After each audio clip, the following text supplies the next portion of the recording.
Gini nih yang kau cari masuk di masuk di masuk di masuk di masuk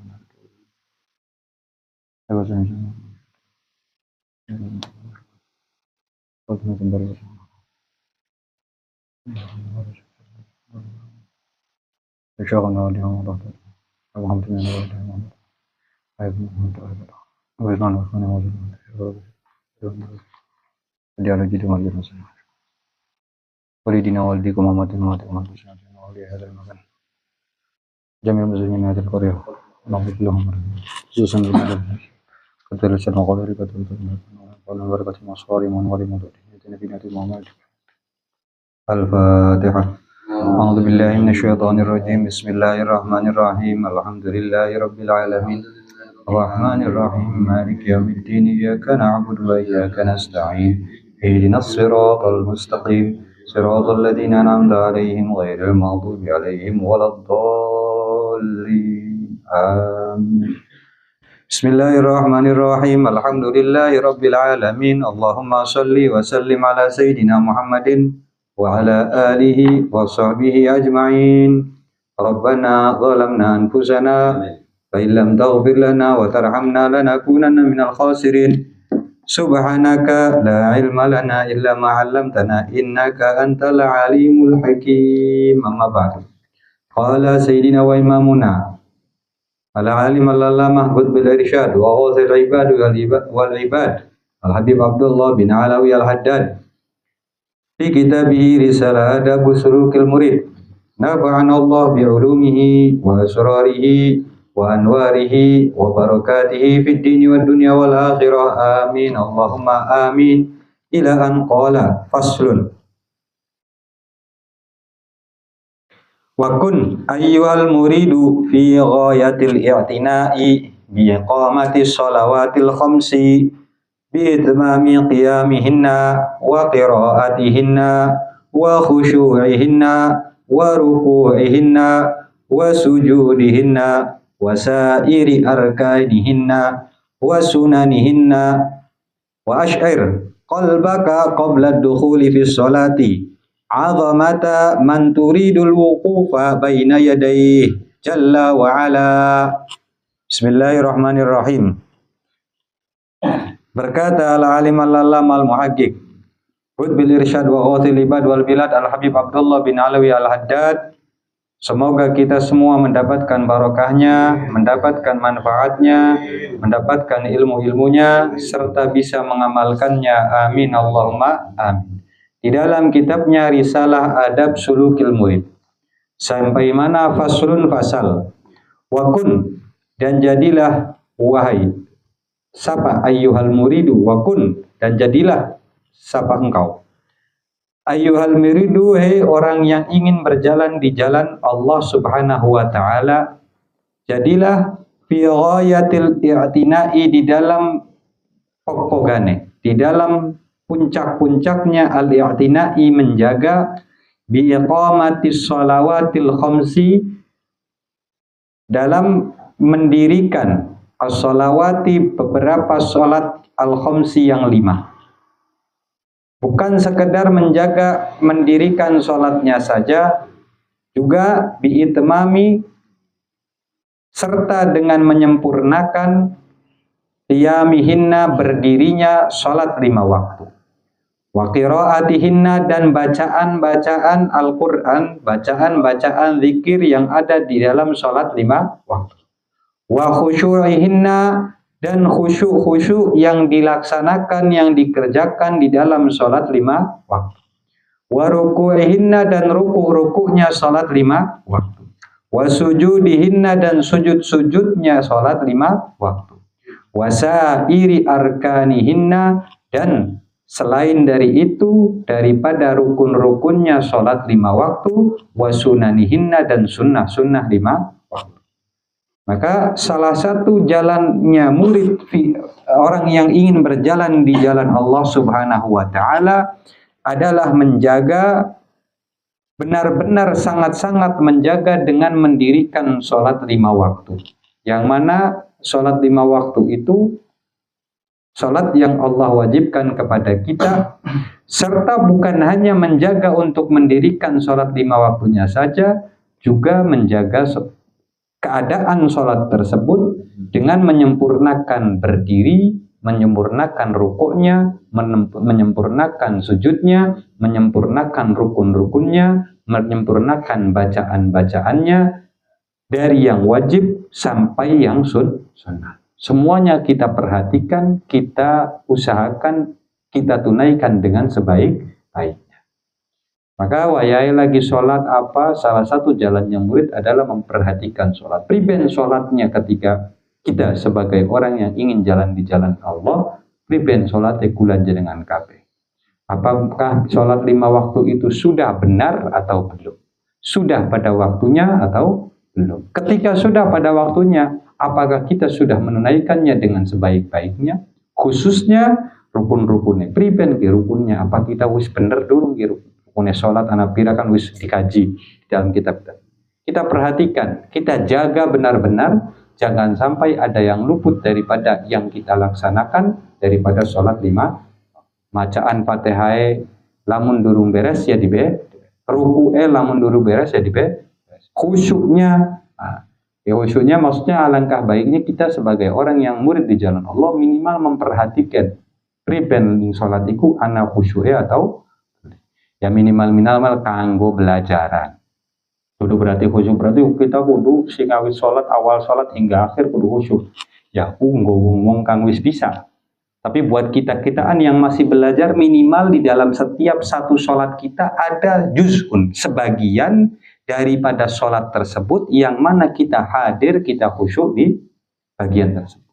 Entah itu ketika baca Fatihah, entah itu ketika sujud, entah itu ketika julus, entah itu ketika tasyahud, entah itu ketika akhir sebelum salam. Minimal ada sedikit di dalam bagian sholat yang kita melaksanakan atau mempraktekkan khusyuk di dalam sholat. Namun kasar ngomong diartikan khusyuk itu apa? Apakah harus meresapi atau meres kambing? Ya. Ya kan? Ya meresapi kan meres kambing tadi. Apa maksudnya khusyuk itu? Jadi para ulama al khusyuk itu meresapi. Harus hati-hati berarti ya. Al khusyuk itu di Busrul Karim dijelaskan huwa sukunul a'dha wal jawari, atau bisa diartikan dengan lain hudurul qalbi wa sukunul hudurul qalbi wa sukunul jawari. Hadirnya hati di dalam sholat, wa sukunul jawari, dan diamnya anggota tubuh di dalam sholat. Maka ada dua bagian di dalam khusyuk tersebut. Bagian pertama adalah hadirnya hati, bagian kedua adalah diamnya anggota tubuh. Khusyuk itu kita sih hadir hati, tapi ini sholatnya karu-karu. Ya berarti masih separuh bu, durung khusyuk. Kenapa? Karena separuh yang dilakukan yaitu hadirnya. Atau kewalikannya kita sih khusyuk tapi hatinya mendi-mendi. Berarti ya kan? Ya, berarti separuh maning, baru separuh daripada khusyuk yaitu sukunul jawari, diamnya anggota tubuh pada tempatnya ketika di dalam waya yang ngadeg ya tangannya anteng, ndase anteng, mata anteng, ya sikile anteng, ya kabeh anteng lah. Itu namanya, maka ketika dua-duanya itu ada, maka disitulah baru dikatakan orang tersebut sudah melaksanakan khusyuk. Jadi minimalnya bakal pengen khusyuk ya belajar anteng be. Kang gampang be dikit antara hudurul qalbi karo sukunul jawari, kang gampang di sukunul jawari. Maka minimalnya adalah semua anggota tubuh kita itu anteng. Itu belajar khusyuk tahapannya biar gampang. Makanya kata Sayyidul Walid, cara untuk mempermudah khusyuk adalah satu, kita sukunul jawarih dulu, yaitu mendiamkan atau memposisikan anggota tubuh kita di dalam sholat pada tempatnya, jangan gampang bergerak. Khususnya mata, karena kayak hari yang lain untuk disuruh diam lebih gampang, tangan suruh diam gampang, kuping suruh diam gampang. Ya lambe kan pasti ngucap, mbu subhana rabbiyal a'la, mbu Fatihah, mbu tasyahud kan. Tapi mata ini yang kadang-kadang angel diatur. Nah, apa mana ini ngarep anak BHS. Nah, motifnya anyar. Waduh, kayak bagus gitu. Matanya mending-mending kan. Itu baru BHS, belum Kang bening-bening lah, jelalatan maning. Maka alangkah salah satu yang mempermudah kita untuk khusyuk adalah fokusnya kita di dalam sholat, diamnya anggota tubuh kita di dalam sholat, juga fokusnya mata kita kepada satu titik yang mana itu di tempat sujud kita. Masa gampang, lamun salah satu sunahnya sholat kan adalah melihat tempat sujud. Kapanpun, dimanapun, bahkan ketika sujud. Bahkan ketika sujud. Cuma kan bakal lagi sujud, ini pendeleng. Ya pokoknya ngelihat yang ada di depan kita. Bukan berarti ngelihat tempat, ngelihat ke atas kiri kan susah. Maksudnya ngelihat ke depan kita, nggak usah mendelik kanan kiri. Maka ketika sholat itu seluruh ketika melaksanakan sholat, salah satu sunnahnya adalah melihat tempat di mana kita sujud.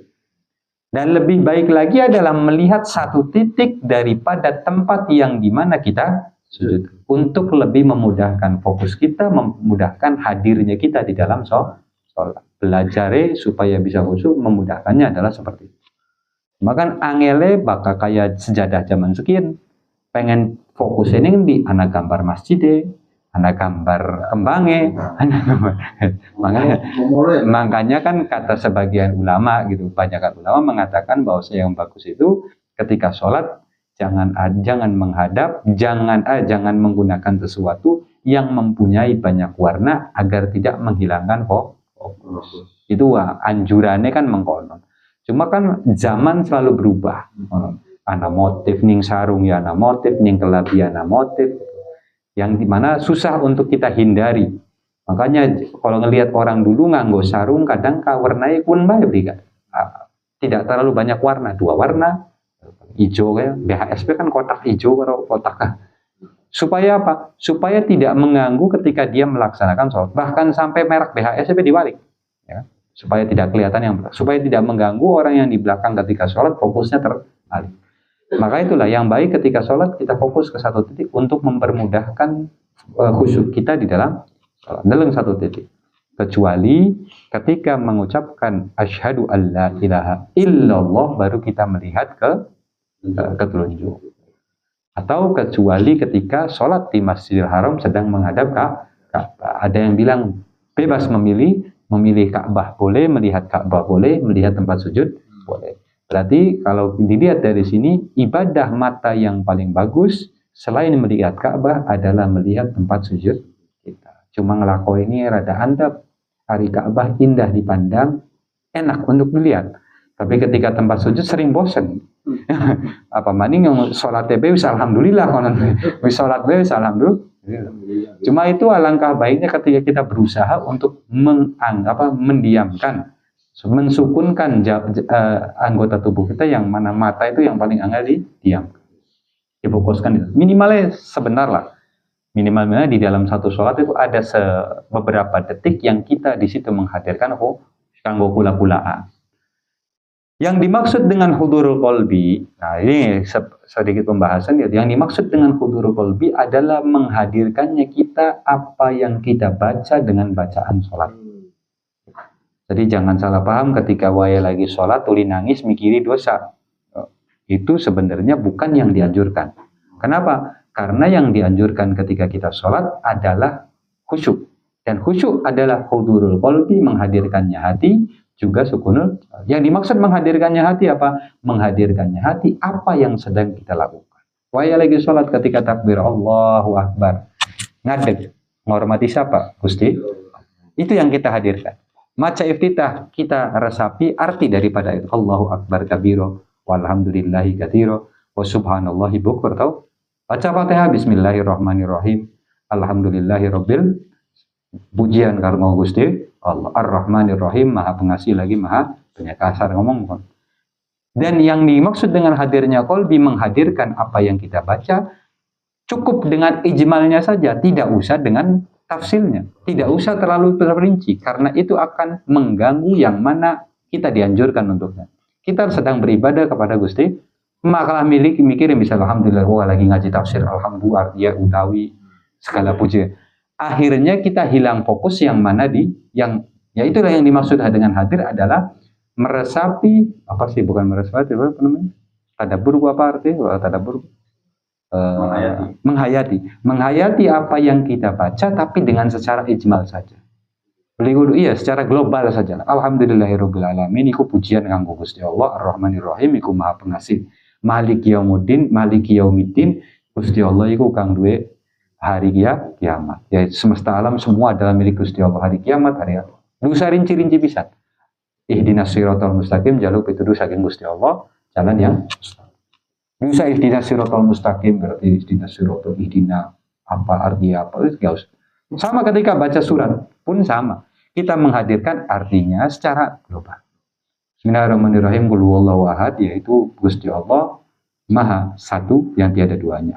Allah samad lam yalid wa lam yulad wa lam yakul lahu kufuwan. Secara global beli kudu di justru malah ketika kita banyak mengenai itu yang tidak dianjurkan. Dan yang tidak dianjurkan juga adalah ketika sholat mikiri kang sajen-sajen. Waduh kita dua dosa. Bukan tempatnya, bukan masalah beli bagus atau bagus. Kenapa? Yang dianjurkan adalah hadirnya hati. Tadabbur, satu tadabbur, yang kedua hadirnya hati. Yang dimaksud dengan hadirnya hati adalah ketika ruku, pada hadir hatinya ketika ruku. Kenapa ruku? Buang ruku itu kan berarti merendahkan diri untuk menghormati lawannya, lawan yang di depan. Nah itu tidak boleh dilakukan kecuali kepada Sang Pencipta, yaitu Gusti. Maka ketika ruku, wa ya ruku, Allahu Akbar, saya ruku, saya tunduk hanya kepada Gusti Allah. Terus ketika maca subhana rabbiyal azimi wa bihamdi, secara global bahwasanya maha suci Allah, kita ruku hanya mensucikan Gusti Allah. Bisa ditaruhkan maknanya terlalu dalam. Ya Rabbi firli warhamni, pada baik diresapi tapi bisa ya Allah ampuni aku, berilah hidayah aku ila akhiri. Jadi itu yang dimaksud hudurul qalbi wa sukunul jawar. Itu yang dimaksud minimalis titik pada. Ya kan kula-kulaan ya biar gampang. Yang banyak iming-imingnya adalah ketika julus baina sajdatain karena donganya komplit. Nah, minimal lagi Rabbi firli warhamni wajburni warzukni. Terus diulang lagi warzukni wahdini rizukni teman hati ya kan. Wah, jadi kono ngresapi rezeki zauja. Ah, aja dawa global baik. Rezeki kabeh lah pokoknya rezeki dan yang lain. Minimal begitu. Atau tak kita kata minimal sebagian daripada salat kita ada khusyuknya. Kenapa alasannya kita belajar seperti itu? Karena khurujan minal hilaf, sebagian ulama mengatakan khusyuk itu salah satu daripada kewajiban sholat. Gitu. Maka dari itu minimalnya sedikit aja lah, daripada tidak ada khusyuk sama sekali, setitik baik, yang penting anak khusyuk. Ya, selain khusyuk wa itmami rikian wa ruku, yaitu banyak terus perlu kita perhatikan khususnya tumaknina. Wa ya ruku wa ya tidal, jangan terlalu cepat hingga kita tidak menunaikan sholat itu dengan sebaik-baik. Ya. Nah, kunci daripada cara menyempurnakannya sebagaimana Kang Wis kita obrolkan pada waktu itu adalah di pertamanya, yaitu apa? Ketika wudu. Karena ketika orang memperbaiki wudunya, ahsanal wudu, dia memperbaiki wudunya, menunaikan wudu dengan sebaik-baiknya, maka insya Allah Allah pun akan memberi hidayah, memberi mudah untuk menghadirkan, untuk memperbaiki sholat.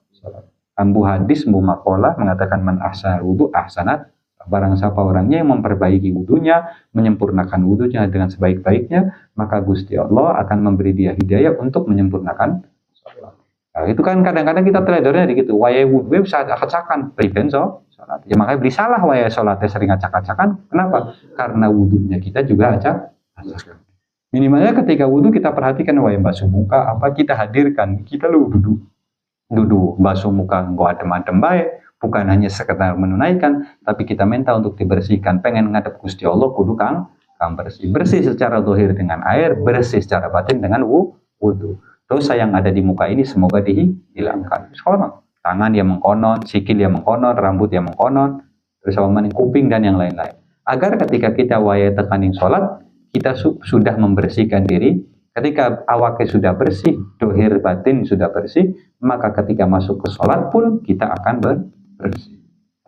Man ahsanal wudu ahsana sholat, wa man ahsana sholat ahsanallahu ilaihi ahsanallahu umura dunyahu wa ukhrahu. Itu umura dinihi wa dunyahu. Jadi orang siapa yang memperbaiki sholat, memperbagus sholat, menyempurnakan sholat, maka Gusti Allah akan menyempurnakan, memperbaiki urusan dunia dan urusan akhirat.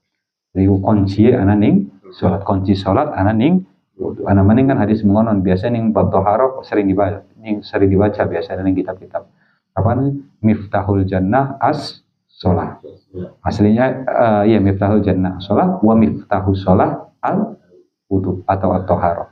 Maka itu dua-dua berkaitan. Pengen manjing surga kunci ananing sholat. Kunci salat ananing wudu. Maka lamun pengen salatnya bener, kita jaga di dalam sesucinya. Toharonya lah, khususnya bab toharonya, wudunya, mandinya. Kalau kang wis kawin kan ya, kang wis kawin ya. Kang wis kawin khususnya janabahnya, apanya itu perlu diperhatikan. Najisnya juga sama. Hari najis sih pancilik pengen gede pada baik. Kalau maning kang ngempet-ngempet ku biasanya.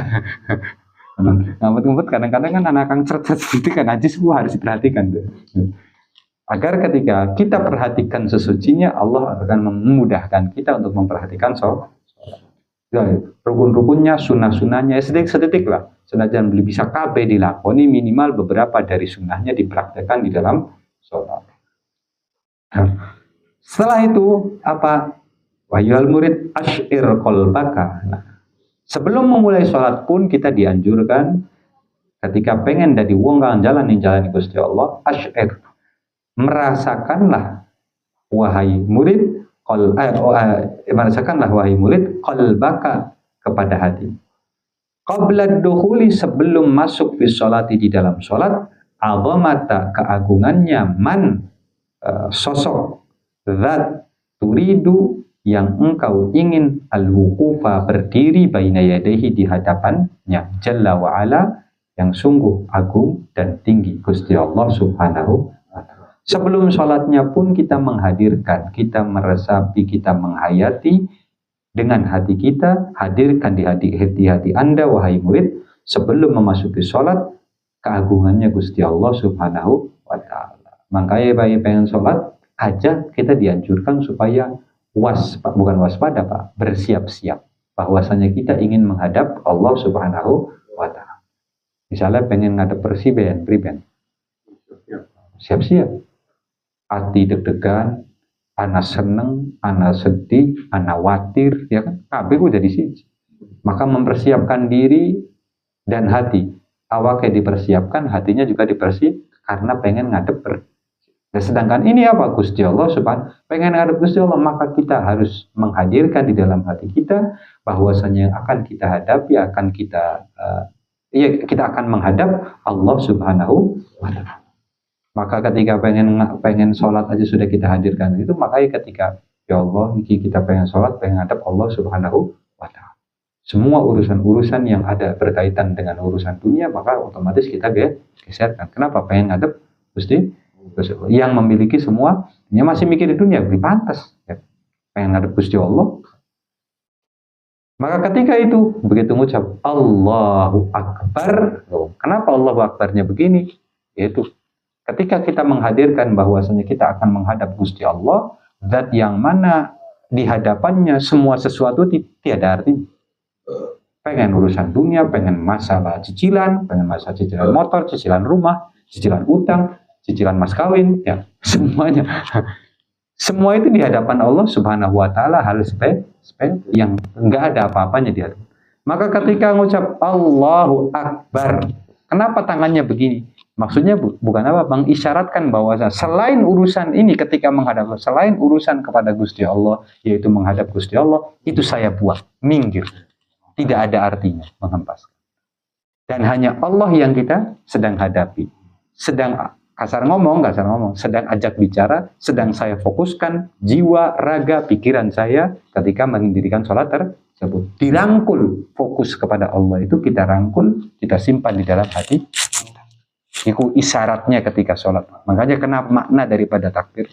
Makanya sebelum sholat dihadirkan ya azamata, keagungannya Gusti Allah. Ketika takbir ya isyaratnya kenapa begini, kenapa nggak begini, kasar ngomongan. Kenapa? Takbir itu dengan mengangkat tangan, yang sunnah kan hari ini sapi kan mengkonon mengkenen lah sejajaran begitu. Kabeh minggir kabeh, hanya Gusti Allah subhanahu wa ta'ala yang ada di depan saya, yang sedang saya hadapi. Urusan kabeh, pengen rabi, pengen apa, minggir kabeh. Nah kalau urusan apa, anak SPP wis minggir kabeh, wis pokoknya cicilan mau minggir kabeh, pengen ngadep Gusti Allah. Kenapa? Karena kalau sudah ngadep Gusti Allah aja maning SPP, aja maning cicilan rumah, rabi anyar ke lunas. Ya kan? Contoh kan gue. Ya, contoh. Rumah anyar be lunas, motor anyar be. Karena apa? Yang dihadapkan adalah Allah Subhanahu wa ta'ala. Maka itulah isyarat daripada itu. Maka sebelumnya kita hadirkan Maka ketika sudah fokus seperti itu, hati-hatilah. Wahdar antunajiya malikal muluk. Dan hati-hatilah, jangan sampai, hati-hatilah, wahdar, hati-hati ya sapasira, antunajiya, ingin tak, tunaji itu, naja yunaji apa? Munajah apa ya? Dialek lah, biar gampang dialek aja. Antunaji, berdialek siapa? Sira, wahai murid, malikal muluki kepada raja para raja. Wajabbar jababiroti. Apa jabbar artinya? Al-Jabbaru apa nih Asmaul Husna artinya? Maha perkasa di antara para yang perkasa. Bi qalbin lahin dengan hati yang lalai. Mustarsilin bukan sekadar lalai. Hari lalai ke hanya biasa ngiter-ngiteran yang kono bae. Udah lalai diumbar maning. Apa sih bahasanya sekarang itu apa namanya? Traveling pikirannya. Ya kan bahasa sekian bahasa zaman now ya kan. Wah, traveling di pikiran lagi ngomong ngalor gini mikirnya ngidul. Traveling. Mustarsilin yang mana terlepas fi audiyatil ghaflati di apa sih namanya? Kalau wadi itu apa sih namanya? Gunung, lembah. Fi audiyatil ghaflati di lembah kelalaian. Wal wasawisi dan di dalam lembah waswas. Jailin muter-muter jalan-jalan fi mayadini di dalam medan. Medan bahasa Indonesia juga kan, medan ke hamparan. Fi mayadini di beberapa medanil khawatiri kerentegan hati wal afkari dunyawiyah dan pikiran-pikiran urusan dunia. Intinya ketika sholat hati-hatilah jangan sampai otak kita, hati kita berpikiran liar kemana-mana, khususnya di dalam urusan dunia. Terus fatastaujibal makta, maka engkau akan secara tidak langsung ngarep-ngarep oleh al makta, apa namanya, kebencian minallahi ta'ala dari Allah subhanahu wa ta'ala. Ya, al maktu kalau nggak salah murka ya. Arif disalah si murka.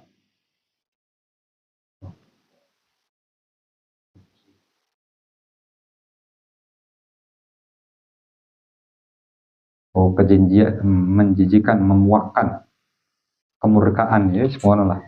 Ya, makan fatastaujibah maka apa memancinglah biar gampang. Fatastaujibah maka mancing wajib siapa sira al makta apa kemurkaan minallahi dari Allah subhanahu wa ta'ala wa torda dan memancing siapa engkau atorda daripada apa namanya pengusiran anbabillahi dari pintu Allah subhanahu wa ta'ala. Jangan sampai karena kita hilang fokus, hilang hati, hilang pikiran di dalam sholat.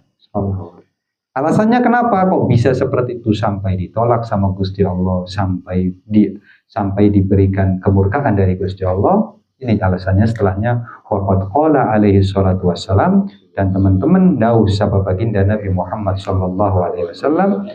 Apa dawuhnya? Idza qamal abdu ila sholati, tatkala berdiri mendirikan siapa hamba ila sholati kepada sholat, aqbalallahu alaihi biwajhi, maka Gusti Allah akan menghadap. Jadi jangan kira ketika kita sholat itu hanya kita yang menghadap Allah. Allah pun akan menerima kita ketika lagi sholat, menghadapi kita. Ibarat seorang tamu datang ke rumahnya orang yang dermawan, pribadi. Kira-kira diterima tidak? Ketika kira-kira diterimanya sama tuan rumah atau sama pesuruhnya. Wong dermawan pasti tuan rumahnya. Mau yang datang itu miskin, mau yang datang itu kaya. Ketika orang apa maning Gusti Allah maha dermawan. Ketika kita menghadap Gusti Allah, niscaya Gusti Allah pun akan aqbala biwajhi, akan menghadapi kita dengan zatnya Allah Subhanahu wa ta'ala. Kalau kitanya datang ke rumahnya orang tuh dicelangak semua, datengin anakmu, ajak ngobrol benang, ya sehat Kang, laras. Kira-kira priben saya berbeda. Ini tekagi, dolan misalnya dengan dua umar, ini dolan. Nah, ya, saya dok. Priben, waras alhamdulillah. Sing di, ya mau sih nggak ada orang muter-muter, kalau celangak, selingkuh kon. Matanya kemana-mana. Pikirannya kemana-mana, itu kan ya, jika memang kalau tekapan tetamu, tapi Jadi lagi nama, pripen kabar, kang iku tuku apa jamin ini ngendi kang? Lagi nakon kabar, oh ini jaman ini. Bisa kayak sugi mungkin pripen cerita ya kang. Lagi ngobrol kabar, kan ngobrolnya sugi kan lebih pas. Maka seperti itu Gusti Allah akan menghadapi kita, menerima kita dengan apa? Fa idza tafata ila wara'ihi, maka bila mana nengok siapa hamba ila wara'ihi ke belakang, isyarat maksudnya sini. Bila mana cecelingukan atau madep mana, madep mene, tidak sukun apa jawarihnya, anggota tubuhnya tidak anteng, ya, iltafata ila wara'ihi, nengok ke belakangnya, maka Gusti Allah akan ngomong, yaqulullahu ta'ala, maka Gusti Allah akan ngomong, Ibnu Adam, iltafata ila man huwa khairun lahu minni, wahai anak Adam, iltafata engkau, apakah engkau nengok ila man huwa khairun lahu minni, kepada sesuatu huwa khairun lahu minni, itu lebih baik daripada saya. Ende lu bisa, ya orang kita datang nanamu di rumah Kang Pani, pengen apa? Ketemu Kang Pani. Nah, konie jam. Nah, kan lebih pantas. Datang ke sini tujuannya apa? Pengen tetamu karo Kang Pani. Malah yang dibahas sesuatu yang lain. Itu jam ini apa kita ada asal. Sama ketika kita menghadap Gusti Allah aqbala biwajhi. Kalau misalnya kita nengok, maka Gusti Allah akan menegur kita dengan bahasa halia atau dengan bahasanya yang puluh, maka Gusti Allah akan bilang, wahai anak Adam, apakah engkau menengok kepada sesuatu yang lebih baik daripada Allah Subhanahu? Sedangkan tidak ada sesuatu yang lebih baik daripada Allah Subhanahu. Bahkan semua sesuatu adalah ciptaan Allah sekali. Faidah tafata sanian, kalau wis diomongi mengon main ngerbe masih celanga celing. Pelanga, belum. Seliwar. Ya tafata saniatan qala mithlu dzalika, maka Gusti Allah pun akan mengucap seperti itu. Fa idza tafata salisata, maka bila mana nengok 3 kali, a'radallahu anhu, maka Gusti Allah akan memalingkan wajahnya darinya. Jadi aja nyalahaken urusannya ruwet bae lu napa? Laporannya beri pragat. Tembe Allahu Akbar wis celangak seringu, hajatnya belum ditunaikan. Coba ketika Allahu Akbar dihadirkan, diselesaikan dengan sebaik-baiknya, rakaat assalamualaikum, selesai laporan, jaluk Gusti Allah, jaluk jodoh sih. Si Allah rezeki sih. Oh ya wis, laporan diterima, doa siap dilaksanakan. Siap ditunaikan. Ya tidak salah, kenapa? Karena belum selesai kasar ngomong laporan, kita menghadap kepada Gusti Allah sudah berpaling dari nas'allallahu al-afiyah wassalam. Yaitu minimalnya kita belajar untuk apa? Menghadirkan anggota tubuh kita. Meneng anteng, senajan pikirannya belajar meneng anteng, walaupun belum bisa khusyuk, karena khusyuk itu pemberian Allah. Belajar untuk khusyuk, untuk hadir hati, walaupun belum bisa hadir hati. Karena yang memberikan hadir hati adalah Allah Subhanahu wa ta'ala. Angger-angel Kang, pengen dikhusyuk-khusyuin juga kadang kan yang arane utang, sampai ditagi mau pengen sholat, sampai wudu anak ngetok-ketok, kan repot mau nilai. Maka biar nggak angel, yang penting kita berusaha menghadap Allah dengan sebaik, yaitu dengan apa? Dengan sebagian daripada khusyuk, yaitu sukunul jawarih, mendiamkan anggota tubuh kita pada aja garak-garuk, aja bendelak-bendelik, minimal anteng. Ya, terus faidakan al-multaf itu ya, ini baru kalau misalnya kita sudah bisa fokus dari berarti ini kan apa? Zahirnya dulu belajar untuk fokus, belajar untuk sebagian daripada khusyuk, yaitu sukunul jawarih. Ya. Kalau sudah bisa itu, baru kita belajar mempola diri kita, mempola hati kita agar hadir di dalam semua sholat. Faidah kanal multafitu biwajhil zahir. Dan faidah kana tatkala ada siapa multafitu, orang yang nengok biwajhi dengan wajahnya al-zahiri yang nampak, yu'ridullahu anhu, Gusti Allah akan berpaling darinya. Fakaifa yakunu, maka priben yakunu adanya halu keadaan man yaltafitu, orang yaltafitu yang nengok biqalbihi, beralih biqalbihi dengan hatinya, bisolatihi di dalam solatnya, ila hudhuri dunia, kepada perihal-perihal dunia, wa zukharifiha, dan kemewahan-mewahan dunia. Wallahu subhanahu wa ta'ala la yanzuru ilal ajsam, dan Allah subhanahu wa ta'ala tidak melihat kepada zahir atau pada badan, kepada jisim, wa zahir dan barang-barang yang nampak, wa innama yanzuru ilal qulub wasyarair, dan sesungguhnya Gusti Allah melihat pada hati dan sarair itu rahasia-rahasia. Intinya belajarnya satu-satu. Kalau sudah bisa anteng anggota tubuhnya, baru kita belajar menghadirkan hatinya. Ya minimal ya itu. Kita gambar gampangnya begitu. Tetamu celangap, masih mending tetamu ngobrol madep walaupun pikirannya kemana mana. Madep rai mungkur ya kan kasar ngomong kono. Madep rai mungkur hati. Mending mengkonon daripada mungkur rai mungkur hati. Ya ibarat gampang kan lebih menyakitkan hati yang seperti itu. Wis ning arep rai punten Kang. Madep mon wae. Itu lebih lebih pantas lah. Ya, lebih mending kan buat pelajaran kita adalah ya lohirnya dulu kita perbaiki, maka insya Allah Allah pun akan memperbaiki batin yang ada di dalam diri kita. Terus wa'lam, dan ketahuilah wahai murid, anna ruha jami'il ibadah, dan ini secara global, yaitu tadi khusyuk itu kan, khusyuk itu kan bukan hanya di sholat aja ya. Wa'lam, dan ketahuilah wahai murid, anna ruha jami'il ibadah, sesungguhnya rohnya, intinya, jiwanya daripada seluruh ibadah, puasa, sholat, zakat, haji, wa maknaha, dan makna daripada ibadah tersebut, innama huwal huduru ma'allahi fiha, yaitu sesungguhnya menghadirkan Allah ma'allahi, bersama Allah fiha, di dalam ibadah tersebut. Di sebagian, walau minimalnya di sebagian daripada ibadah. Aja sampai ngelakoni zakat, padu proyek zakat wis. Minimalnya ketika zakat itu ketika menyisihkan uang atau memberikan zakatnya, kita menghadirkan, ya Allah ini saya menunaikan zakat, mempraktekkan perintahmu zakat. Menghadirkan. Walaupun tidak bisa semuanya, sebagian zakatnya akeh eman, kamu setiap ngasih zakat harus seperti itu ya enggak, sebagian aja lah minimalnya. Syukur-syukur setiap ibadah itu dia hadirkan bersama Allah Subhanahu wa ta'ala. Sodako, apa. Ya sodako pun bisa lebih baik, bisa lebih utama ketika kita menghadirkan niat sodakohnya. Beli paduan bae pro ana wong jaluk ya wis kasih. Betul itu termasuk sodakoh, betul itu didapat pahala sodakoh. Tapi ketika dihadiri niat sodakohnya, dihadirkan amalnya Kanjeng Nabi, dihadirkan bersama Allah, niscaya sodakoh tersebut akan lebih mulia, lebih bagus daripada kita paduan mai-mai baik. Khususnya kadang-kadang wong duwe hajat. Ya kan kadang-kadang kalau kita sodako kan ngedandengi kula jenengan kali mau sodako wis angker bae masih makanan bae ya kan. Kadang banyak yang kita lalai apa wae sedekahnya kita ngomong bae.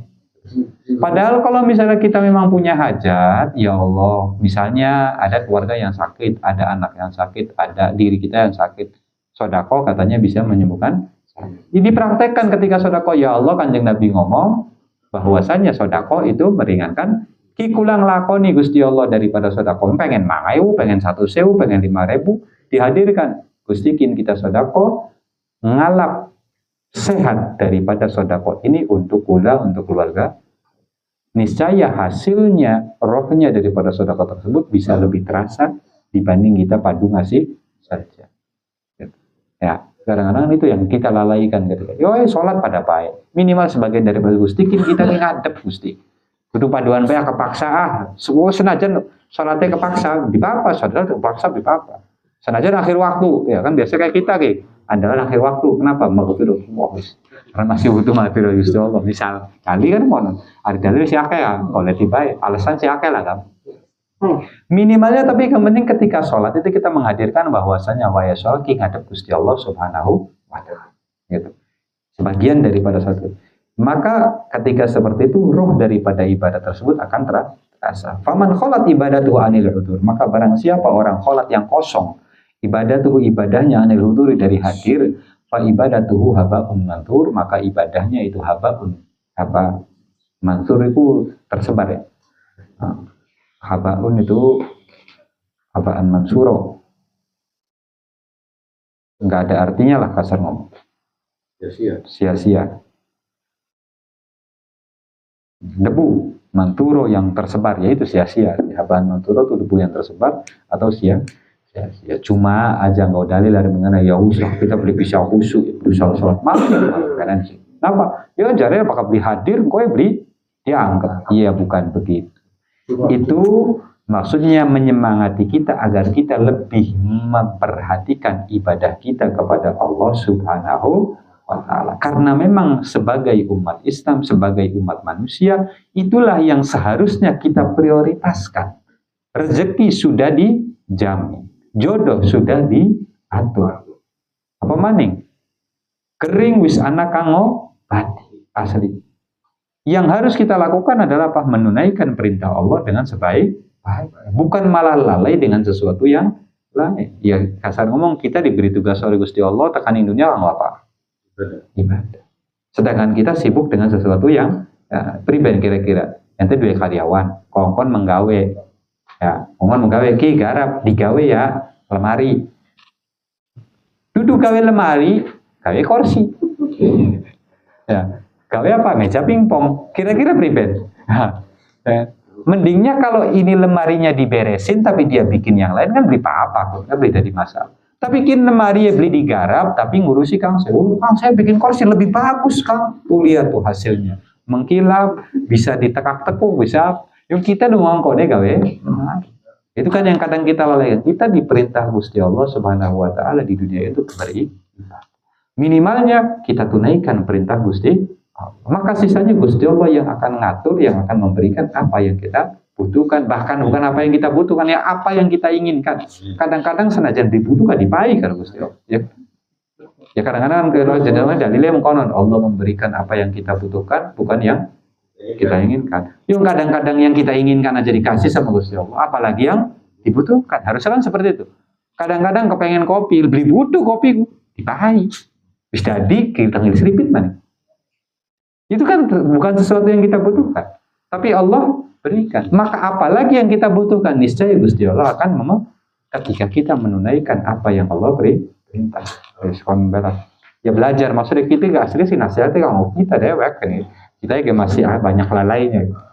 Nah, maka minimal kita hadirkan. Agar apa? Agar ketika kita hadirkan, akhirnya semua urusan itu terasa gampang, terasa mudah. Ketika terasa mudah, ya kita jalani dengan enjoy saja, dengan menggawe ya bahagia, menggawe ya senang, menggawe ya enjoy. Urusan karo keluarga ya enjoy.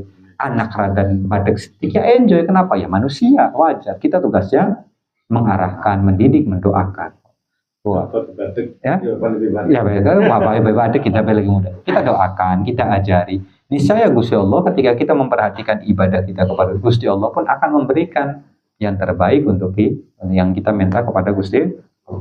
Terus apa? Wa matsalul ladzi la yahduru ma'allah, dan misalnya perumpamanya alladzi, orang yang tidak hadir ma'allahi, bersama Gusti Allah Subhanahu wa Ta'ala fi ibadatihi, di dalam ibadahnya. Matsalul ladzi yahdi ila malikin, sebagaimana perumpama orang ayuhdi yang memberi hadiah ila malikin kepada raja azimin yang sangat hebat, yang sangat agung, wasifatan mayyitatan, seorang pelayan yang mati. Jadi ngasih pelayan kepada raja tapi pelayannya mati. Mai bangkai mati di kamene. Ya penghinaan kan. Au sundukan farikon, atau ngasih kertas kado yang gede, bagus, indah, dipita, warnanya bagus, isinya kosong. Fama ajdarahu bil uqubati wa hirmanil masubah. Maka apa ya, ibarat kata fama ajdarahu, maka priben belioli, priben loli lah kasar ngomong. Bagaimana tidak mendapatkan bil uqubati, dengan balasan yang buruk, wahirmani tawab, dan dicegahnya dari pahala. Nah itu kalau kita sudah bisa istiqomah dan sudah bisa, ya minimalnya kita step by step dari selangkah demi selangkah. Langkah pertama kita iqamatif sholat.